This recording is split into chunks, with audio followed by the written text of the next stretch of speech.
The Tudor dynasty began with Henry VII, who came to power after the defeat of Richard III at the Battle of Bosworth in 1485. This victory ended the Wars of the Roses and marked the beginning of the Tudor era. Henry was a Welshman by birth, and his claim to the throne was tenuous at best, but he sought to solidify his rule through marriage to Elizabeth of York, uniting the warring factions of Lancaster and York. This laid the foundation for the Tudor dynasty. His reign focused on strengthening the monarchy and reducing the power of the nobility. Henry VII worked to centralize power, reduce internal dissent, and reform the financial system. Henry's diplomatic efforts also began establishing England's place in European politics. He arranged the marriage of his son, Arthur, to Catherine of Aragon, which would later become a crucial part of the Tudor legacy. This was particularly true with the subsequent marriage of Henry VIII to Catherine. Henry VIII, the second monarch of the Tudor dynasty, succeeded his father. Initially, his reign seemed promising, marked by military success and strong alliances. But soon, it was dominated by personal ambition and dramatic political and religious upheaval. The most famous event of Henry's reign was his break with the Catholic Church. In 1527, Henry sought to annul his marriage to Catherine of Aragon, but the Pope refused.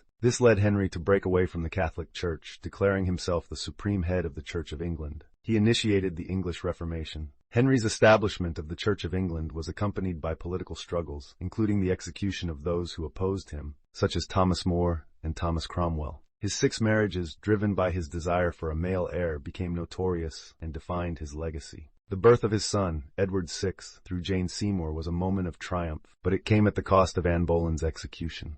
After Henry VIII's death, his young son Edward VI ascended to the throne.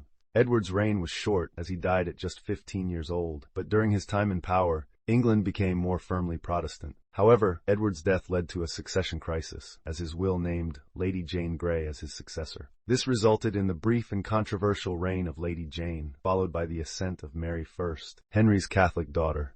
Mary I ruled from 1553 to 1558. Her reign was dominated by her efforts to restore Catholicism in England, which included the execution of hundreds of Protestants, in what became known as the Marian persecutions. Mary's marriage to Philip II of Spain was politically significant but deeply unpopular, and her reign saw England's decline as a European power, with the loss of Calais to the French in 1558. Mary's death in 1558 brought her half-sister, Elizabeth I, to the throne. Elizabeth I ascended the throne at a time when England was deeply divided by religious conflict. Elizabeth's reign was marked by significant political and religious stability, which helped England recover from the turmoil of her predecessors. One of the most defining moments of her reign was the defeat of the Spanish Armada in 1588. This victory cemented England's position as a major naval power and thwarted King Philip II's efforts to impose Catholic rule on England. Elizabeth's leadership also saw the flourishing of English culture. This included the works of William Shakespeare and the establishment of English literature as a central part of Western culture. However, Elizabeth's personal life was marked by intrigue. Known as the Virgin Queen, she never married, despite numerous suitors. Her decision to remain unmarried allowed her to maintain power, but also left her reign vulnerable to questions of succession.